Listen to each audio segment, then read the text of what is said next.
Hello मेरे प्यारे बच्चों, आई उपस्थित बहुत ही अच्छी होंगे। तो आइए आज के सेशन में डिस्कस करने वाले हम एक नए टॉपिक के बारे में। नया टॉपिक आपका क्या है जो आपका चैप्टर चल रहा था क्या, रसायन के मूलभूत सिद्धांत के बारे में। उसमें हम चर्चा करने वाले हैं आज के क्या, मूल संकल्पना के बाद का टॉपिक जो है वो विभिन्न सांद्रताओं के व्यंजन के बारे में, जो आपके सिलेबस में थोड़ा सा है। बाकी आपको 12th में मिलेगा सारी चीजें, लेकिन हम बताएंगे, आज चर्चा करेंगे बहुत ही अच्छे तरीके से। यहाँ से भी आपके कंपटीशन में सवाल पूछे जाते हैं, तो ध्यान से सुनना इस बात को। सबसे पहले सब लोगों को नमस्कार, सबको हेलो हाय, सब लोगों को ढेर सारा प्यार, और सब लोगों को भाई क्या, good evening good evening good evening.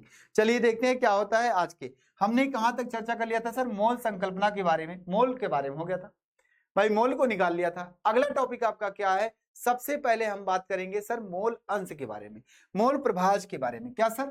मोल प्रभाज के बारे में। जी सर, क्या होगा? मोल प्रभाज, और इसका दूसरा नाम होता है मोल अंश।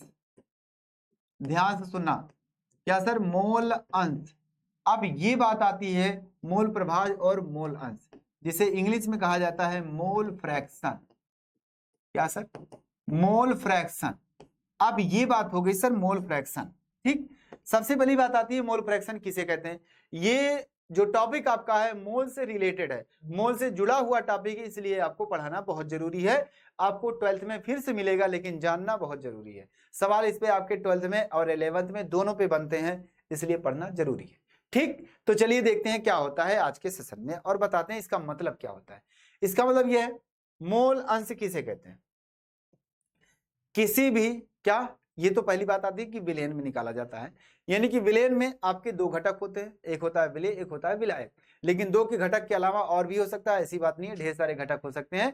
तो हम क्या बोलेंगे कि जिस जिस घटक का मोल अंश निकालना है, उस घटक की मोलों की संख्या और विलयन में उपस्थित सभी घटकों की मोलों की संख्याओं का योग का अनुपात के बराबर होता है। बस, यानी क्या बोला सर आपने? ओ भाई बोले तो सर समझ में नहीं आया, फिर से सर लिख दीजिए, ठीक। मैं बताता हूं क्या है। विलयन में उपस्थित, ध्यान से सुनो, उपस्थित किसी एक घटक, किसी एक घटक के मोल अंश, उस घटक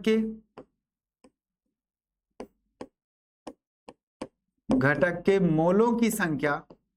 क्या सर? घटक के मोलों की संख्या, घटक के मोलों की संख्या और विलयन में उपस्थित, विलयन में उपस्थित सभी घटकों के मोलों की संख्याओं का योग, मोलों की संख्याओं का योग के अनुपात के बराबर होता है। क्या सर? का योग के अनुपात के बराबर होता है, ठीक। ये हो गया भाई, बराबर होता है। अब ये बात आती सर आपने थ्योरी तो लिखी, ये थोड़ा सा कम आया, फिर से समझा दीजिए। सुनो ध्यान से, मैंने क्या कहा कि भाई कोई विलयन है, सपोज दैट कोई विलयन है, उस विलयन में ढेर सारे घटक हैं। क्या ढेर सारे घटक है? 1 2 3 4 5, जितने सर। किसी एक घटक का अगर मोल से निकालना है, क्या, किसी एक घटक का मोल अंश निकालना है, तो उस घटक का मोल ऊपर रखेंगे, जिसका मोल अंश निकालना है उस घटक का मोल ऊपर रखेंगे, और बटे क्या करेंगे, विलयन में जितने भी घटक थे सभी घटकों के मोलों की संख्याओं का योग नीचे रखेंगे, है ना।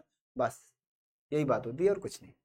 इसे कैपिटल एक्स से प्रदर्शित किया जाता है। क्या कहा सर आपने? इसे कैपिटल एक्स से प्रदर्शित किया जाता है, एक्स से प्रदर्शित किया जाता है, किया जाता। अगर ये बात आती सर इसे कैपिटल एक्स से प्रदर्शित किया जाता, ठीक। अब आइए चलिए हम देखते हैं, कैलकुलेशन करते हैं। सर इसका फार्मूला क्या बनेगा? फार्मूला ये बनेगा, आपको ध्यान से सुनना है। क्या सुनना है? कि माना माना माना विलयन में दो घटक, माना विलयन में दो घटक क्या है, पहला विलेय और दूसरा आपका क्या है, विलायक। ठीक है, बस इतना लिखना और कुछ नहीं। पहला विलेय दूसरा विलायक। यहां से क्या लिखेंगे, विलेय के मोलों की संख्या, विलेय के मोल स्मॉल n और विलायक के मोल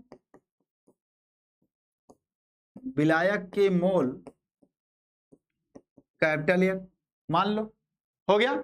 यहां से अगर मैंने मान लिया ये, उसके बाद हम क्या करेंगे, उसके बाद क्या है, फार्मूले के हिसाब से दो थ्योरी लिखी है। थ्योरी क्या लिखी है, किसी एक घटक का मोल अंश अगर निकालना है, मान लो सपोज दैट मैं पहले घटक का मोल अंश निकालना चाहता हूं, क्या यहां से लिखेंगे क्या, विलेय के मोल अंश, विलेय के मोल अंश, क्या सर, विलेय के मोल अंश। चलो मान लिया मैंने विलेय का मोल अंश निकालना है, तो विलेय का मोल अंश बराबर क्या होगा, जिस घटक का मोल अंश निकालना है उस घटक के मोलों की संख्या, यानी उस घटक का मोल, अर्थात कहने का मतलब विलेय के मोल, क्या विलेय के मोल, ये हो गया आपका होल बाई, क्या करते हैं, विलयन में उपस्थित सभी घटकों की मोलों की संख्याओं के योग का अनुपात। तो अनुपात मतलब क्या होगा, बटे कर दो। और भाई सभी घटक, घटक कौन है, दो लोग हैं, तो दोनों घटक के मोलों का योग, यानी क्या लिखेंगे हम, विलेय के मोल, विलेय के मोल और प्लस विलायक के मोल, क्या सर, विलायक के मोल, ये तो लिख सकते हैं। इतना जब लिखेंगे हम, उसके बाद क्या होगा, देखो लिख दिया, यानी उस थ्योरी के हिसाब से मैंने लिख दिया। अब इसका संकेत देंगे, क्या संकेत, मोल अंश को किससे प्रदर्शित करते हैं भाई, कैपिटल एक्स। तो लेकिन ये कैपिटल एक्स किसका होगा, विलेय का होगा। यहां से हम संकेत देंगे, नीचे लिख देंगे क्या सर, विलेय, यानी एक्स विलेय। अर्थात अब देखने पे क्या पता चला कि जो मोल अंश है वो किसका है सर, विलेय का है। ऊपर क्या होगा सर, बराबर, ऊपर क्या है, विलेय के मोल कैसा है, स्मॉल एन होल बाई, आगे क्या होगा सर, नीचे क्या होगा, स्मॉल एन और प्लस दूसरा क्या सर, कैपिटल एन। रख दिया, हाँ सर रख दिया, बात खत्म। क्या सर इतना आसान, ये लो, क्या चाहिए भाई आपको बताओ, कुछ और मिलेगा, इससे ज्यादा आसान कुछ नहीं मिलेगा। ठीक, ये आपको आ गया समझ में, एकदम अच्छे से आ गया होगा, बिल्कुल आ गया होगा। चलिए अब बताओ, ये आपका फार्मूला बना पहला विलेय का। अगर मैं कह दूं कि सर विलायक का मोल अंश क्या होगा, तो उसी प्रकार से जैसे विलायक विलेय का लिखा वैसे विलायक का भी लिखेंगे। विलायक का जब लिखेंगे तो क्या करेंगे, विलायक के मोल अंश बराबर विलायक के मोल हो जाएगा बटे दोनों घटकों का मोल, ये होगा ना। हाँ सर, तो एक काम करो, इसी प्रकार यहां से डायरेक्ट लिखो, क्या सर, इसी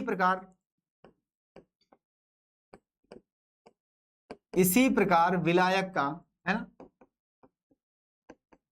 विलायक का, आइए देखते हैं विलायक का मोल अंश, डायरेक्ट मान लो कैपिटल एक्स, क्या भाई, कैपिटल एक्स विलायक, संकेत लिख लो या सॉल्वेंट लिख लो, विलायक बराबर कैपिटल एन ऊपर रहेगा whole by small n plus capital N.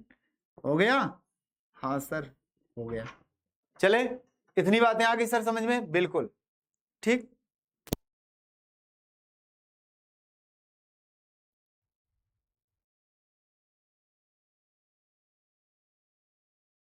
चलिए देखते हैं क्या होता है सर, कोई दिक्कत नहीं, हो जाता है थोड़ा सा इशू। अब बात आती है सर क्या क्या करना है, देखिए चले।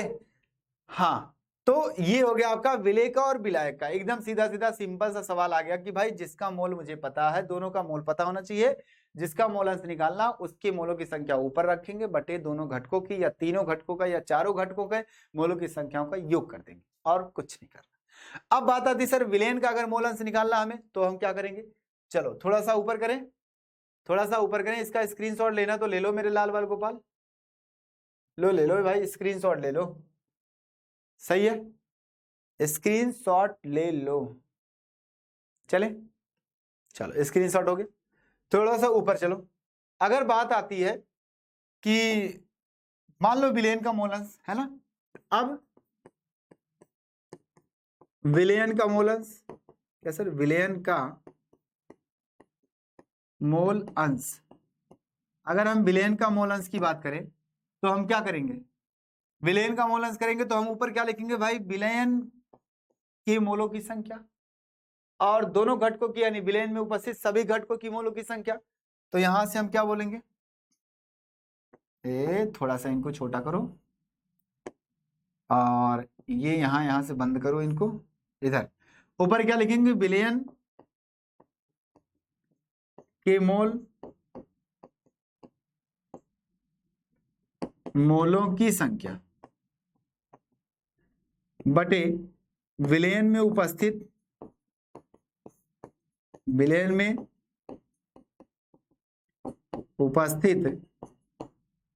सभी घटकों के मोलों की संख्या। इतना आप लिख सकते हैं। किसके लिए सर, ये विलेन के लिए है ना, विलेन के लिए लिख सकते हैं। अब विलेन का जो मोल अंश होगा वो कैपिटल एक्स, लेकिन संकेत क्या देंगे सर नीचे, विलेयन। क्या देंगे, विलेयन, यानी सॉल्यूशन इज इक्वल टू विलेयन का अगर मोल अंश निकालना है तो हम क्या करेंगे, देखो विलेयन का मोल अंश निकालने के लिए आपको ये पता होना चाहिए कि विलेयन में क्या क्या है। अगर जो जो चीज है उसके मोल अगर मुझे पता चल जाए और उन सभी मोलों को अगर मैं जोड़ दूं तो हमारा क्या हो जाएगा, विलेयन का मोल हो जाएगा। जैसे कहने का मतलब ये है कि भाई इस डब्बे में मान लो मैं ढेर सारे मार्बल भर दूं, गोलियां भर दूं, और उस गोलियों को भरने के बाद बोलूं मैं कि इसमें टोटल 50 गोली आ रही है, 50 मार्बल आ रहे हैं, एक गोली का जो वजन है वो 10 ग्राम है, सपोज है क्या 10 ग्राम है। अब इस डब्बे का टोटल वजन कितना होगा, टोटल वजन कितना होगा, तो क्या बताओगे, 50 गुणे 10 ग्राम, यही करोगे ना। यानी सभी गोलियों का वजन क्या करेंगे, जोड़ देंगे। तो ऐसे हमारे पास मोल है भाई, विलेयन का मोल, तो क्या बोलेंगे, विलेयन में जो जो घटक है सभी को जोड़ देंगे, सभी के मोलों की संख्या। तो हमारे पास क्या हो जाएगा सर, यहां से टोटल आ जाएगा भाई, क्या है इसमें, एक है विले, उसका स्मॉल एन, और नीचे क्या होगा, स्मॉल कैपिटल एन, सॉरी क्या कैपिटल एन हो गया, बटे नीचे एक स्मॉल एन और एक कैपिटल एन। क्यों, क्योंकि वही घटक है। ये दोनों आ गया, जब इसको करेंगे देखेंगे तो क्या है सर, धराशायी करने के बाद 1 आ गया, क्या दिखा, 1 दिखा। अच्छा यहां से तो 1 दिखा, आप ये फार्मूला लगाओ तब दिखा। अगर आप चाहो तो ये भी लिख सकते हो, क्या, अगर आप चाहो तो ये भी लिख सकते हो एक्स विले, अर्थात आप ये भी लिख सकते हो एक्स विलेयन बराबर क्या होगा, एक्स विलेय हो जाएगा और प्लस एक्स विलायक हो जाएगा। होगा कि नहीं होगा। अगर मुझे विलेयन का मोल अंश निकालना है तो हम एक्स विलेय यानी विलेयन में जितने भी घटक है सभी के मोल अंशों को जोड़ दो तो पता चलेगा क्या आएगा सर, विलेयन का मोल अंश आएगा ना भाई। विलेयन में उपस्थित सभी घटकों के मोल अंश को जोड़ दो तो आ जाएगा विलेयन का मोल अंश। अब अगर आप चाहो तो फार्मूला रख करके फिर से इसको सिद्ध करो, ये तो हो गया। अगर मैं इसके हिसाब से इसको दिखाना चाहूं कि भैया ये एक आएगा कि नहीं आएगा, तो आएगा। देखो ये थोड़ा सा फिर कदम को ऊपर करो, थोड़ा सा कदम को ऊपर करो। अगर यहां मैं लिखूं ऐसे एक्स विलेयन बराबर, इसका मान क्या सर, स्मॉल एन बटे स्मॉल एन और प्लस कैपिटल एन, प्लस लगाओ, इसकी वैल्यू क्या है sir, capital N whole by small n plus capital N, लिख दिया। इसको सॉल्व करोगे तो क्या दिखेगा सर, आधार बराबर है, क्या होगा, अंश जोड़ लिया जाएगा, बिल्कुल sir, small n plus capital N, और उसके बाद क्या sir, small n plus capital N. आपको देखने में क्या लगा, आपको देखने में ये लगा, क्या लगा सर, आपको देखने में ये लगा कि सर इसकी वैल्यू तो ऑलरेडी फिर 1 आ रही है, यानी कि क्या पता चला, क्या पता चला सर, एक्स विलेयन जो आपका है वो सदैव क्या है भाई 1 के बराबर होगा। यानी कि अगर आप इसको जोड़ना भी चाहो तो भी आप ऐसे बोलोगे, क्या बोलोगे, ये बराबर क्या आएगा सर, 1 के बराबर आएगा हमेशा। आई बात समझ में, ये 1 के बराबर ये वैल्यू पूरी आएगी, 1 आ रहा है, यहां भी आ रहा है, 1 यहां भी आ रहा है। इतनी बातें अगर समझ में आ गई तो स्क्रीनशॉट जल्दी से लो, उसके बाद मैं आगे चलता हूं। अब सांद्रता की बात करते हैं, ठीक, जल ग्रहण करें तब तक।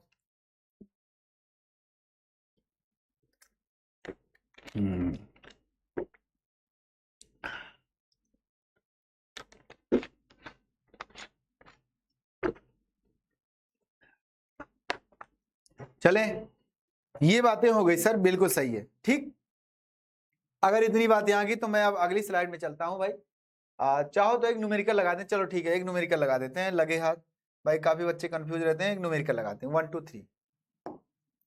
एक न्यूमेरिकल ये लगाते हैं कि चलो अगर कह दिया जाए क्वेश्चन ये है, क्वेश्चन ये आ जाए कि 32 ग्राम, मान लो 32 ग्राम मेथेन है ना को 90 ग्राम जल में मिलाया गया है ना, तब विलेन में प्रत्येक घटक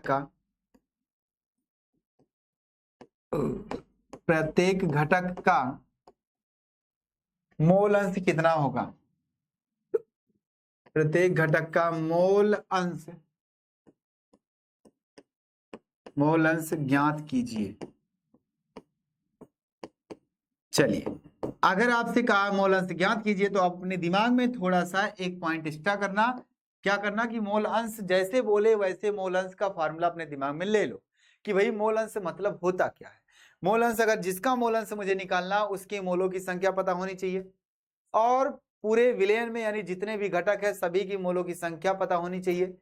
अगर ये पता है तब तो मैं मोल अंश क्या करूंगा, निकाल सकता हूं। इसका मतलब क्या हुआ कि सर सबसे पहले जरूरी क्या है, मोल। क्या सबसे पहले जरूरी है मोल अंश निकालने के लिए मोल। अब मोल क्या करेंगे हम, सबसे पहले निकालेंगे। तो क्या है कि जो दिया है उसको पहले लिखो, क्या उसको तो पहले भैया लिखो आराम से, आप ऐसे प्यार से लिखो पाजी, चिंता नहीं करने का। सर क्या है, गिवन दैट, हम जानते हैं बचपन से थोड़ी बहुत अंग्रेजी है ना। गिवन दैट क्या होती है, मेथेन का भार क्या सर, मेथेन का भार क्या होगा सर 32 ग्राम, ठीक। उसके बाद क्या, जल का भार H2O का भार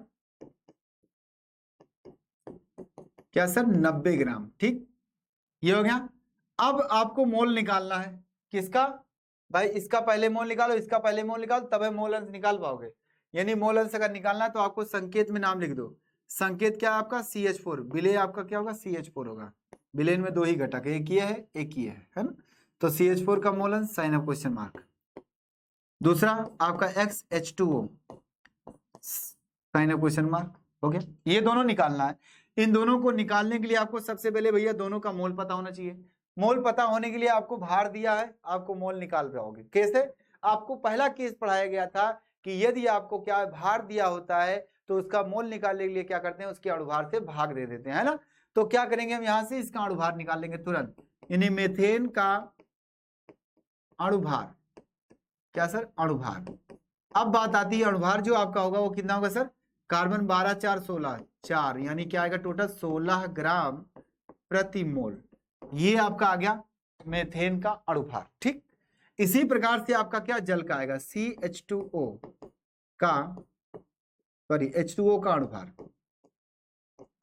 ये क्या आएगा, एक हाइड्रोजन का होता है एक, तो 2 गुणे 1 और प्लस 16 करने 16, यानी 16 2 18, अर्थात 18 ग्राम प्रति मोल।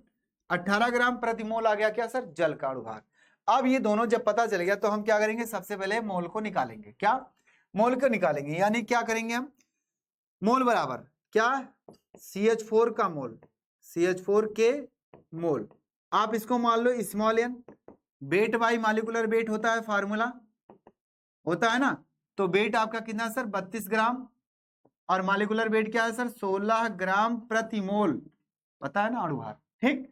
अगर पता है तो एक काम करो, बलि बजाओ, इनको बलि चढ़ाओ तुरंत। ये गया पलट के ऊपर, मोल आ गया 16 करने 16 16 2 32, यानी स्मॉल n बराबर आ गया 2 मोल, अर्थात 2 मोल हो गया। इसी प्रकार से आप क्या है जल का भी निकाल लो, क्या सर H2O के मोल, क्या सर H2O के, अर्थात H2O के मोल। अब भाई जब इतना पता चल गया सर, इसको भी रखो wait by molecular wait, formula पता है आपको, सब कुछ पता है। कितना है सर, टोटल वेट कितना सर 90 ग्राम, है ना। 90 ग्राम अगर दिया है तो 90 ग्राम ऐसे प्यार से लिखो और होल भाई। सर मॉलिक्यूलर वेट कितना है सर 18 ग्राम। भाई पहाड़ा तो पढ़े हो, काट सकते हो कि नहीं काट सकते हो, नहीं सर नहीं काट सकते, चलो पढ़ो। ग्राम ग्राम कैंसिल आओ, 18 5 90 हो गया सर। ये मोल पलट के ऊपर गया, यानी क्या आ गया सर 5 मोल आ गया, ठीक। इसको मान लो किसे, इसको मानो क्या सर कैपिटल एन मानो, है ना। कैपिटल एन मानो, चलो कैपिटल एन मान लो, या तो अपने ऊपर है, जो भी मानना वो मान लो। अगर दोनों का मोल पता चल गया, अब मोल अगर पता चला तो हम फार्मूला जानते हैं इसका मोलस का। क्या जानते हैं? आओ एक कदम कामयाबी की तरफ, चलो आगे बढ़ो। हो गया? ओहो, चलिए आगे बढ़ते हैं सर, एक कदम आगे बढ़ाते हैं और देखते हैं हमारी मंजिल कहाँ है। अगर हम मान लें CH4 का मोल अंश निकालना है तो CH4 के मोलों की संख्या ऊपर रखेंगे। तो CH4 के मोल स्मॉल n बटे विलेन में केवल 2 ही घटक है, क्या है? एक जल है, एक मेथेन है, तो small n plus capital N रख दिया। हाँ सर, वैल्यू रखो सबकी, वैल्यू रखेंगे तो क्या आएगा? क्या आएगा भाई? आराम से थोड़ा सा इनको इधर शिफ्ट करो। अगर हम मान रखेंगे तो स्मॉल n का मान कितना सर? 2 है, क्या सर? 2 है, 2 रखो होल भाई, नीचे क्या सर? 2 + 5 यानी आ गया 2/7, ये आया मोलंस पहले का। ठीक, इसी प्रकार से दूसरे वाले का, इसी प्रकार से क्या सर? दूसरे वाले का H2O का अगर करेंगे तो H2O का मोल ऊपर और बटे क्या सर? दोनों का मोल नीचे। हो गया? इसको सॉल्व करेंगे तो क्या आएगा सर? ऊपर आएगा 5 और नीचे आएगा 2 + 5, तो क्या आ गया मेरे लाल? 2 + 5 तो क्या आएगा? 5/7। बताओ आया कि नहीं आया? ये हो गया सर टॉपिक समाप्त, यानी कि आपके पास आंसर दोनों का निकल गया। कैसे? इतना सिर्फ लगाना था, लेकिन उसके पहले आपको इतना चलना पड़ा।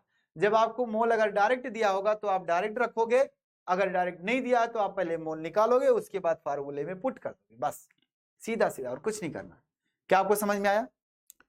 चलिए समझ में आ गया। यानी हमने क्या किया? बस इतना किया कि भाई हमें मोल पता होना चाहिए तभी मोल अंश निकलेगा। तो मैंने क्या किया? मोल निकाल लिया, आपको भार दिया था और भार से डिवाइड करके मैंने क्या किया? मोल निकाल लिया।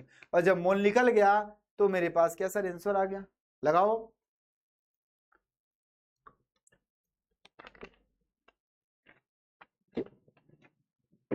चले आगे। चलिए, अगर इतनी बातें आपको आगे समझ में, तो मैं थोड़ा सा कदमों को अपने आगे बढ़ाता हूं। चलिए 1 2 3। अब हम बात करते हैं सर किसकी? हम बात करेंगे सर मोलरता की। चलिए, सांद्रता, जो आपका सांद्रता का जो व्यंजक है वो हमारा क्या होगा? पहला मोलरता होगा। पहला आपका टॉपिक जो आपका है वो मोलरता है। क्या सर? जो आपको कक्षा 12 में आपको विलयन चैप्टर में मिलेगा, जिसे कहा जाता है मोलरिटी। मोलरिटी है ना, मोलरता है, और इसी को हम लिखेंगे सर मोलरिटी। आइए इसके बारे में बात करते हैं, क्या होता है मोलरता? क्या होता है मोलरता? का मतलब होता है एक प्रकार की सांद्रता है, और वो सांद्रता हमारा मात्रक के केस में यानी मोल प्रति लीटर में अगर व्यक्त किया जाएगा तो वो मोलरता हो जाएगा।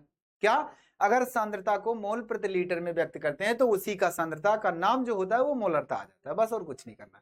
अब इसकी डिफिनीशन क्या कहती है? इसका डिफिनीशन ये कहता है कि 1 लीटर विलेन में विलीन विलेय के मोलों की संख्या, फिर आया मोल। क्या सर? 1 लीटर विलेन में विलीन विलेय के मोलों की संख्या उस विलेन की मोलरता कहलाती है।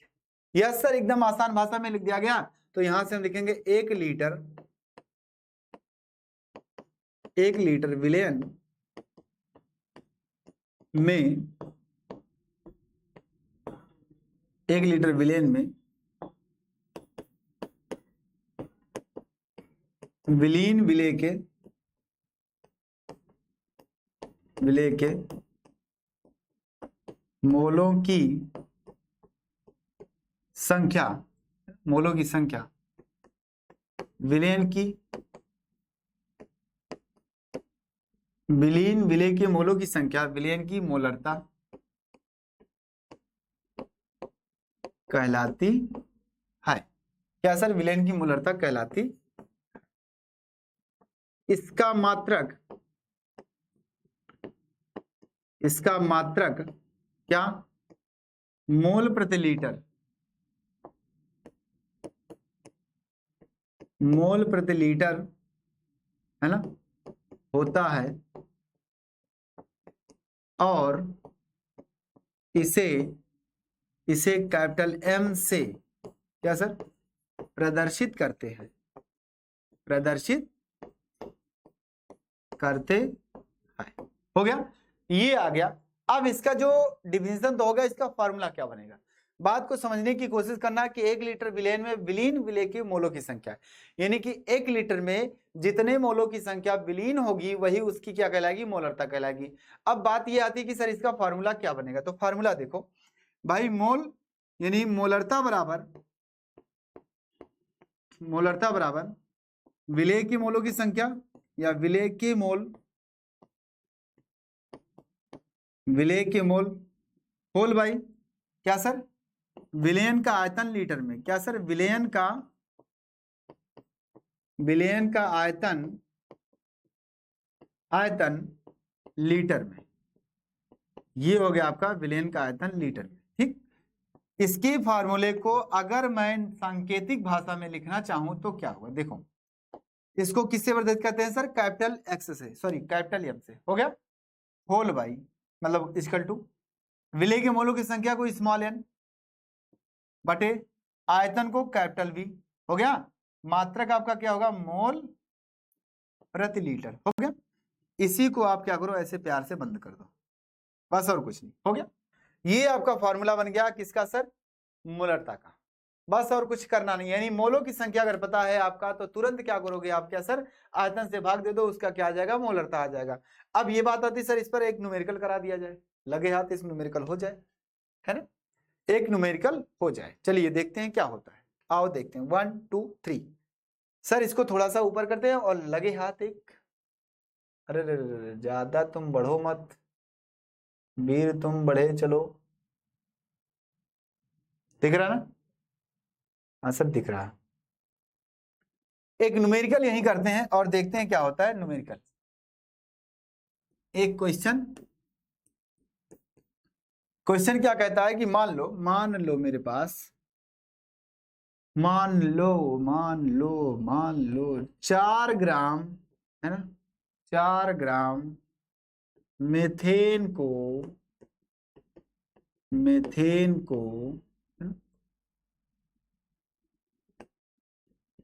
जल में घोला जाता है, 250 ml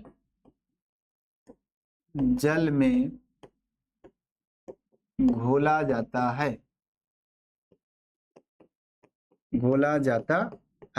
अगर मान लो हमारे पास 4 ग्राम क्या है मेथेन है और उसको 250 ml जल में क्या विलीन कर रहे हैं, घोल रहे हैं, तब प्राप्त विलेन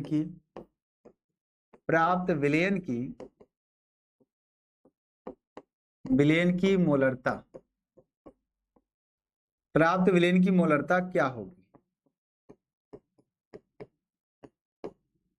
होगी, ये आपसे पूछ लिया है ना।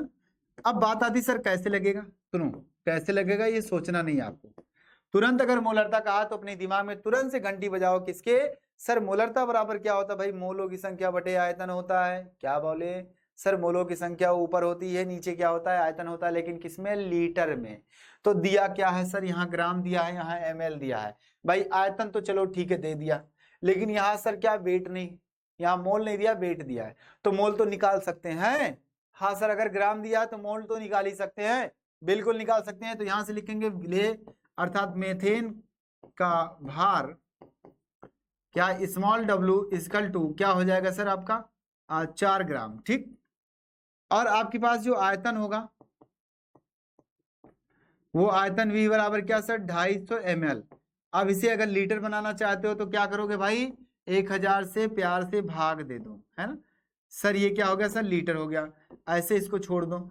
अब आपको मोलरता बराबर आपको फार्मूला पता होना चाहिए कि मोलरता बराबर क्या होता है, स्मॉल n अपॉन क्या होता है, v, किसमें सर, लीटर में, और ये क्या होता है सर, मोल में, ठीक। अब बात आती है कि सर इसी फार्मूले पे हमें क्या करना है, रखना है। अगर हम रखेंगे तो क्या क्या लिखेंगे, मोल प्रति लीटर, क्या करेंगे हम, रखेंगे अगर हम मान, तो मोल हमारा जो है वो मोल लिखा है, लेकिन हमें क्या दिया, वेट दिया है, तो मोल को हम क्या लिख सकते हैं, वेट बाई मॉलिक्यूलर वेट लिख सकते हैं। हाँ sir, weight by molecular wait तो लिख ही सकते हैं, और होल बाई आयतन किस में होगा सर, लीटर में, लेकिन छोड़ो उसका मात्रक बगल में लिखते रहो। अब क्या, जब वैल्यू रखेंगे सबका तो क्या हो जाएगा, ऊपर आएगा 4 ग्राम बटे क्या है सर, इसका अणुभार कितना था, 16 ग्राम, इसका मॉलिक्यूलर वेट जो होगा वो कितना आएगा सर, 16 ग्राम, अभी ऊपर निकाले हो 16 ग्राम प्रति मोल, ठीक। 16 ग्राम आ गया होल भाई। यहां से अगर आयतन की बात की जाए तो कितना सर 250 और बटे क्या सर 1000। ओवरऑल मात्रक क्या होगा सर, ऊपर मोल होगा और नीचे क्या होगा सर लीटर होगा। अब इसको सॉल्व करना है क्या सर, इसी को क्या करना है सॉल्व करना है। अब सॉल्व करने के लिए आपको कुछ सोचना नहीं है, क्या कुछ सोचना नहीं है सर, 4/16 लिख दो और गुणे 1000/250 लिख दो नीचे। 4 करने 4, 4 चौके 16 हो गया। ये 25 0 0 कैंसिल आउट सर, 25 चौका 100, 25 से करने 25, 25 चौका 100, ये 4 नीचे बचा, 4 ऊपर बचा था, 1 आ गया, यानी 1 आ गया मोलर। खत्म बात सर, इतना आसान। टाटा बाय बाय, खत्म कहानी सर, एकदम आसान सा था। क्या था, मोल निकाल लिया, आयतन से भाग दे दिया, लीटर में चेंज करके, बस खत्म हो गया। चले चलो आगे चलते हैं।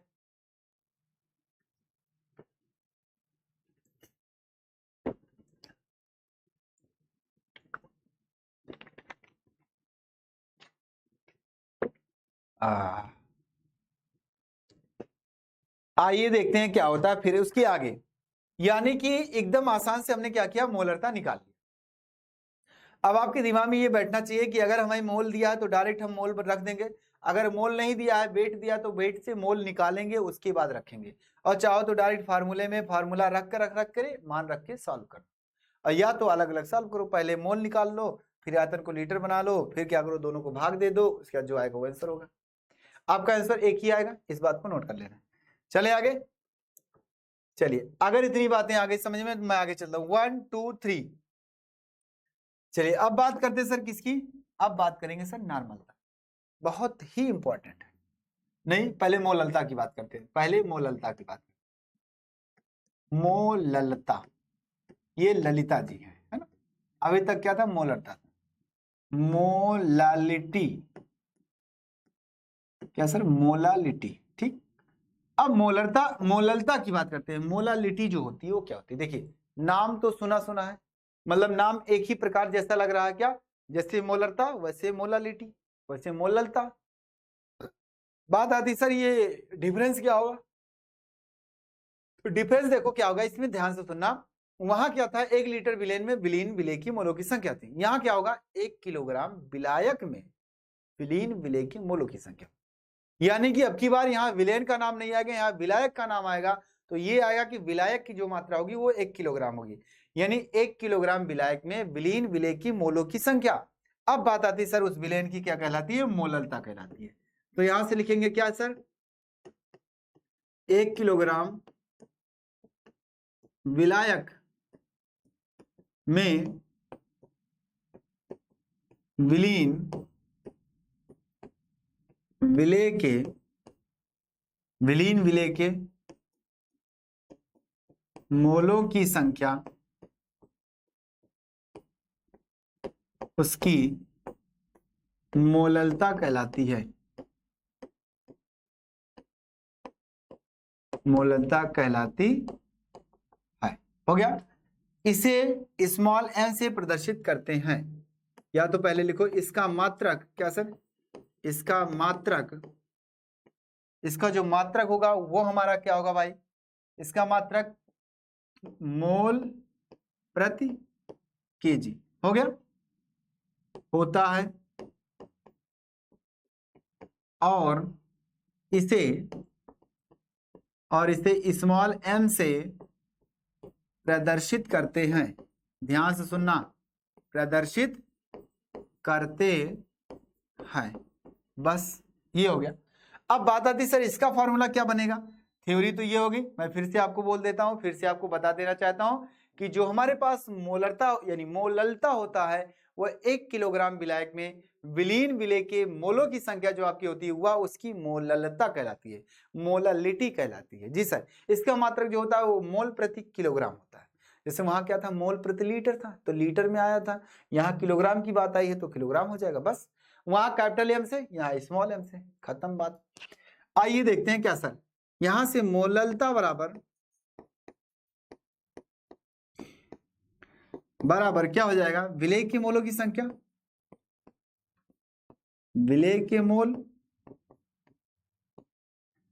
बटे विलायक का भार केजी में, क्या सर, विलायक का भार केजी में, ठीक, ये आ गया। इसको बंद कर लो प्यार से ऐसे। अब इसका सांकेतिक भाषा अगर किया जाए तो स्मॉल m बराबर क्या हो जाएगा, स्मॉल n मोलों की संख्या, विलायक का भार, कैपिटल W मान लो, यहाँ ब्रैकेट में लिख दो केजी या फिर मात्रक के साथ आप बगल में लिख दो मोल और प्रति केजी, हो गया। ये आपका आ गया सर एक सांकेतिक भाषा वाला फॉर्मूला। ये हो गया। अब इसी के आधार पे भी एक सवाल लगाना जरूरी है आपको, क्या, एक न्यूमेरिकल हल करना जरूरी है। चलिए आइए देखते हैं क्या होता है सर।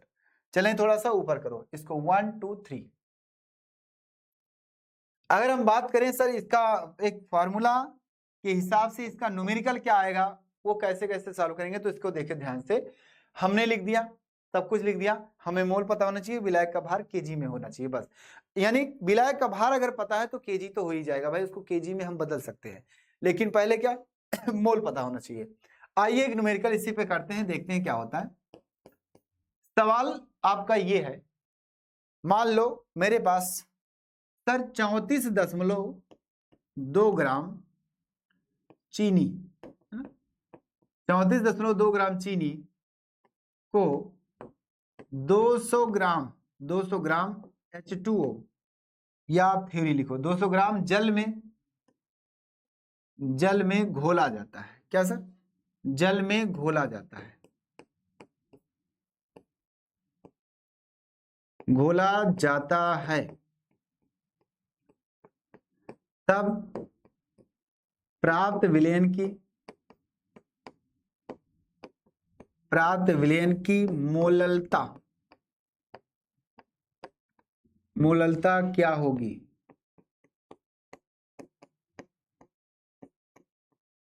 बस हो गया। अब देखो इसको लगाने का तरीका एकदम आसान है, कोई दिक्कत नहीं है। हमें क्या करना सर, हमें क्या है, एक विलायक का भार पता होना चाहिए और विलेय के मोलों की संख्या पता होनी चाहिए। तो आपको ये पहले देखना कि इसमें विलेय कौन है, इसमें विलायक कौन है। तो जो मिलाया जाता है वो आपका विलेय है और जिसमें मिलाया जाता है वो आपका क्या है, विलायक है। इस बात को नोट कर लो, क्या, जो मिलाया जाता है वो क्या है, आपका विलेय है, और जिसमें मिलाया जाता है वो आपका क्या है, विलायक है। जी सर। तो क्या पता चला कि सर 34 ग्राम जो आपका 34.2 ग्राम है चीनी है को, यानी चीनी को मिलाया जाता है। अब किसमें मिलाया जाता है सर, 200 ग्राम जल में, यानी चीनी आपका क्या है, विलेय है, और जल आपका क्या है, विलायक है। ठीक, अब इतनी बातें अगर पता चल गई तो हम यहां से लिखेंगे क्या सर, दिया है, यानी कि गिवन दैट चीनी का भार, चीनी मतलब क्या सर, विलेय, विलेय का भार बराबर क्या हो जाएगा सर, 34.2 ग्राम। ठीक, आगे बोलेंगे सर विलायक का भार, विलायक भार कौन है सर, जल है, H2O का भार दिया है कितना सर, 200 ग्राम। अब चाहो तो फार्मूले के हिसाब से आप यही चेंज कर लो, विलायक जो आपका है वो हमेशा केजी में होना चाहिए, यानी ये ग्राम में दिया है। अगर इसे हम क्या है, केजी बनाना चाहें तो हम क्या करेंगे सर, 1000 से क्या करेंगे, भाग दे देंगे, है ना, यानी 1000 से भाग दे देंगे। इसको लिखेंगे सर 200/1000 केजी हो गया। ठीक, इतना होने के बाद आपको क्या मोलरता निकालना है, स्मॉल m बराबर n अपॉन कैपिटल B होता है, मतलब कैपिटल W। n का मतलब होता है क्या sir, weight by molecular weight, weight by molecular weight, mole है ना, हाँ, ये कैपिटल W हो गया। अब बात आती है सर वेट कितना है आपका, जो दिया है, विलेय कौन है भाई, चीनी है, तो चीनी का वेट दिया है सर 34.2 हो गया, और इसका मॉलिक्यूलर वेट कितना होता है, यानी अणुभार। अब अगर आपको अणुभार नहीं पता है तो एक काम करो, यहीं कहीं कोपचे में निकाल लो, क्या सर, यहीं कहीं कोपचे में निकाल लो। चीनी का सूत्र आपको होता है C17, क्या सर, C17, सॉरी मैं क्या लिख रहा हूं, देखो C12H22O11 ये होता है। इसके हिसाब से इसका जो मॉलिक्यूलर वेट आएगा, उसका जो अणुभार आएगा वो 342 ग्राम प्रति मोल आएगा। ये आप नोट कर लो, चाहो तो नोट कर लो यहीं कोने में, और कभी कभी क्वेश्चन में आपको दिया रहता है और कभी कभी नहीं दिया रहता है। तो 342 तो निकाल लेना, सूत्र के हिसाब से निकाल सकते हैं, आपको निकालना बताया गया है। अगर इतना हो गया तो आप क्या करेंगे, यहाँ हम क्या करेंगे सर, यहाँ आप रखेंगे 342 होल भाई, यहाँ क्या रहेगा सर 200 और बटे 1000, ठीक। ये मात्रा के साथ मोल प्रति केजी। अब इसको सॉल्व करो, इसको सॉल्व करने के लिए क्या है सर 34.2, ये बटे में था सर, तो 342 क्या होगा नीचे ही आएगा, और ये सर जब पलटेगा, जैसे ये बटे में है, इसको इधर ले जाएंगे तो नीचे वाला ऊपर हो जाएगा, ऊपर वाला नीचे हो जाएगा। यानी कहने का मतलब ये है कि सर 1000, बात को सुनो, 1000 बटे क्या सर 250, सॉरी 250 कह रहे हैं, 200 हो गया। मात्रक क्या आएगा सर मोल, और प्रति क्या आ जाएगा सर केजी आ जाएगा। अब इसी को आपको क्या करना है, सॉल्व करना है। तो चिंता किस बात की, सॉल्व कर डालो। देखो ये 0 0 कैंसिल आउट हो गया, हाँ सर हो गया। ये 10 का गुणा इसमें कर दो, क्या सर यहां से थोड़ा सा कदम को आगे बढ़ाओ, 10 का गुणा उधर करोगे जब तो 342 हो जाएगा, ऊपर बचा 1, यहाँ नीचे 342 पहले से है, गुणे बचा है 2, बचा है ना, हाँ सर। ए भाई फिर बली का बकरा बन रहा है, 42 42 मतलब 342 कैंसिल आउट, 342 कैंसिल आउट, बचा क्या मेरे भाई, बचा आपका 1/2 मोल प्रति केजी। अब चाहो तो इसको भी छोटा कर दो, है ना, छोटा छतरी ए 0 दशमलव क्या 0 दशमलव भाई 0 लिखा ना, 0 दशमलव क्या सर 5 मोल प्रति केजी। आंसर आ गया एकदम आसान तरीके से। क्या चाहिए आपको जिंदगी में, इससे ज्यादा आसान नहीं मिलने वाला, क्या इससे ज्यादा आसान नहीं मिलने वाला। क्या आपको समझ में आया, चलें आगे।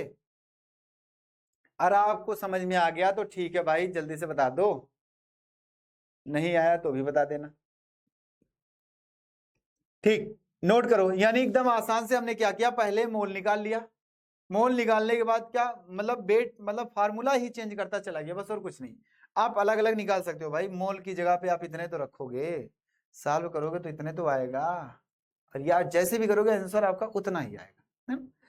उसके बाद क्या किया हमने, रख दिया, सॉल्व कर दिया, बस और कुछ नहीं किया। आगे चलते हैं 1 2 3, चले आगे, चले सर आगे चलते हैं। आगे चलने का मतलब यह है कि मेरे पास अगला जो टॉपिक होगा वो होगा आपका नॉर्मलता।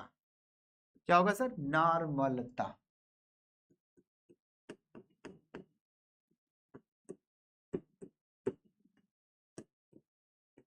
Normality, normality. अब देखते हैं नॉर्मलता का केस क्या है। नॉर्मलता के केस में क्या है, नॉर्मलता जो हमारा वो बहुत ही थोड़ा सा इसमें चेंजिंग होगा, बाकी कुछ नहीं। आपका जो थ्योरी बोला गया था वहां पीछे वही थ्योरी यहाँ पे बोली जाएगी। क्या बोलेंगे हम, 1 लीटर विलेन में विलीन विले के ग्राम तुल्यांकों की संख्या, बस। क्या सर, 1 लीटर विलेन में विलीन विले के ग्राम तुल्यांकों की संख्या विलेन की नॉर्मलता कहलाती है। हाँ सर, अब ग्राम तुल्यांक क्या होता है उसके बारे में हम चर्चा करेंगे अभी इसी टाइम। क्या बोलेंगे, 1 लीटर विलेन में विलीन विलीन विले के विलीन विले के ग्राम तुल्यांकों की संख्या, तुल्यांकों की संख्या क्या है, विलेन की मोलरता, है ना, विलेन की मोलरता, सॉरी विलेन की नॉर्मलता हो गया, विलेन की नॉर्मलता कहलाती है। हो गया। इसका मात्रक, इसका मात्रक मोल प्रति क्या है, तुल्यांक, है ना, ना मोल नहीं होगा यार, मोल नहीं, तुल्यांक बटे लीटर, या तो ग्राम तुल्यांक डायरेक्ट लिखो, ग्राम तुल्यांक और प्रति लीटर, ये होता है इसका मात्रक होता है। अब इतना अगर हो गया तो उसके आगे क्या करेंगे हम सर, इसे कैपिटल एन से, इसे कैपिटल एन से प्रदर्शित करते हैं, प्रदर्शित करते हैं। ये हो गया आपका प्रदर्शित करते हैं। अब बात आती सर आगे कैसे होगा, इसका फार्मूला क्या बनेगा। थ्योरी तो ये हो गया सर, इसके फार्मूले के हिसाब से चलते हैं, देखते हैं क्या होता है, फार्मूला क्या बनेगा। यहाँ जो बात कही गई वो नया बात यही है, थोड़ी सी नई बात यही है कि सर यहाँ ग्राम तुल्यांकों की बात की गई। क्या नई बात, क्या ग्राम तुल्यांकों की। अब ग्राम तुल्यांक जो हमारा होता है वो क्या होता है, आइए बात करते हैं। पहले इसकी फार्मूले को लिखते हैं, उसके बाद ग्राम तुल्यांक को बदलने की कोशिश करते हैं। क्या होगा सर, नॉर्मलता बराबर, नॉर्मलता बराबर क्या हो जाएगा आपका, विलेय के तुल्यांकों की संख्या,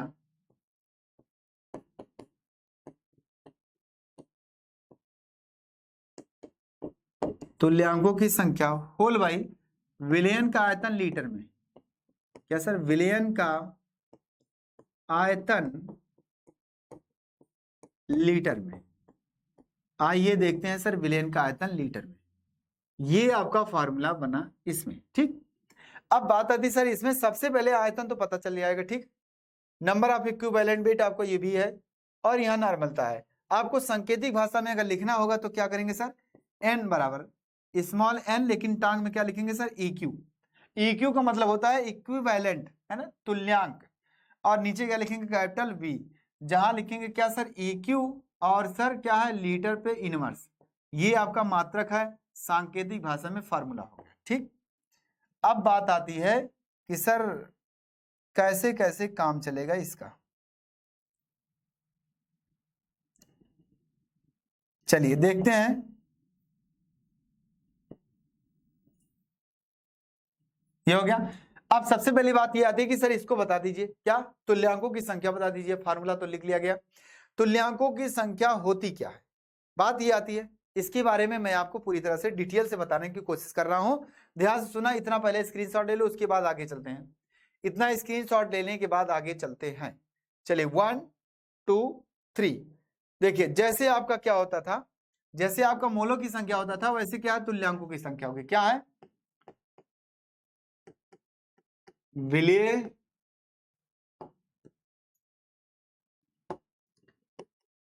के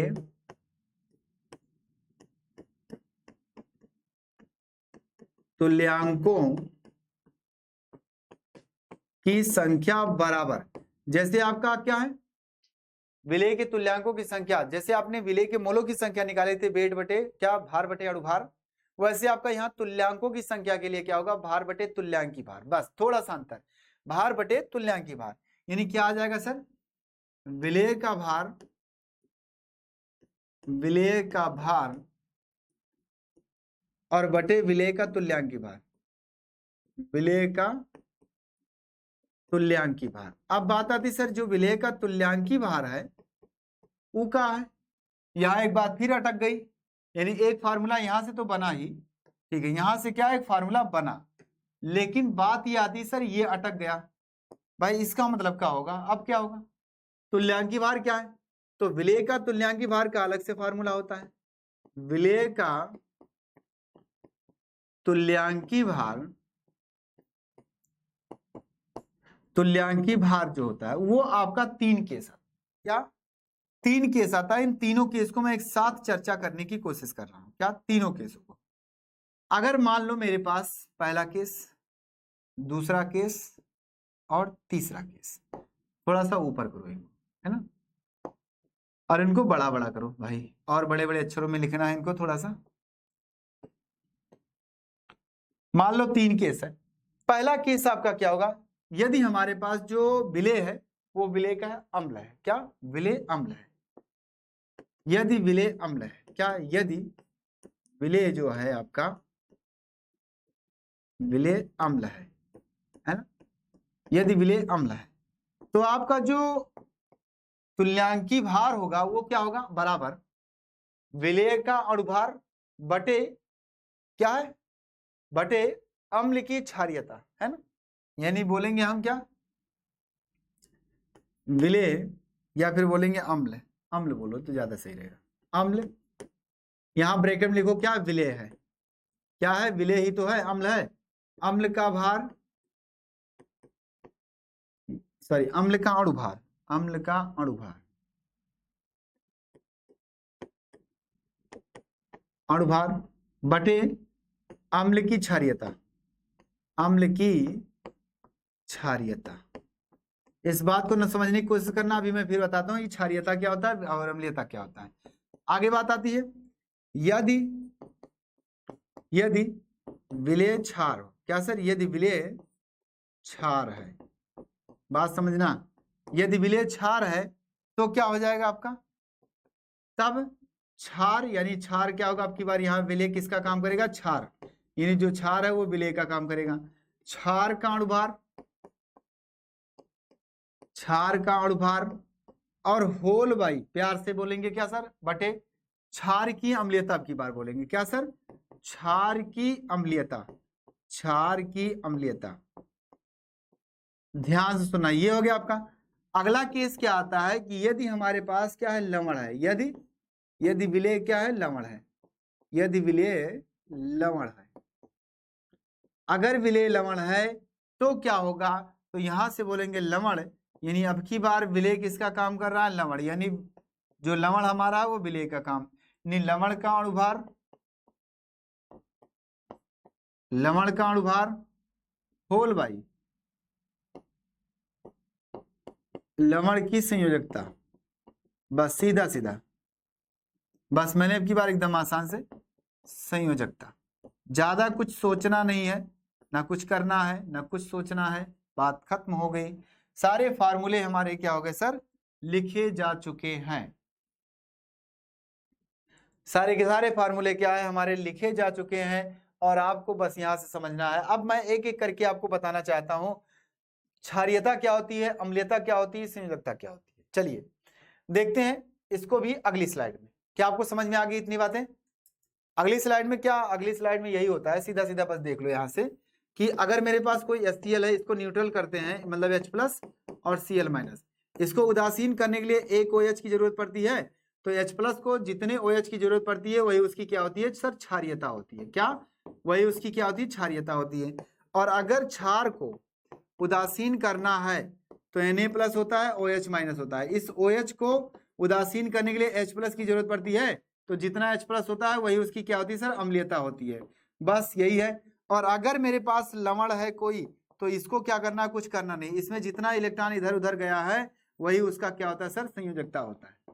क्या, संयोजकता होता है, बस और कुछ नहीं, ये हो गया खत्म। चलिए ये आज का सेशन यहीं तक, उसके बाद देखेंगे अगले दिन, डिस्कस करेंगे अगले टॉपिक को। आई होप आप सबको अच्छे समझ में आया, मैं उम्मीद करता हूँ, आशा करता हूँ आने वाला सेशन जो आपका है और भी अच्छा होगा, इसको एक बार फिर से देखना, और बहुत ही इंपॉर्टेंट टॉपिक है ये, आप छोड़ना मत, क्योंकि 12th में आपको फिर से पढ़ना है, अच्छे से पढ़ना है, और फिर से आज ही अगर अच्छे से पढ़ोगे तो 12th में ज्यादा मेहनत करने की जरूरत नहीं पड़ेगी। गुड बाय और गुड नाइट।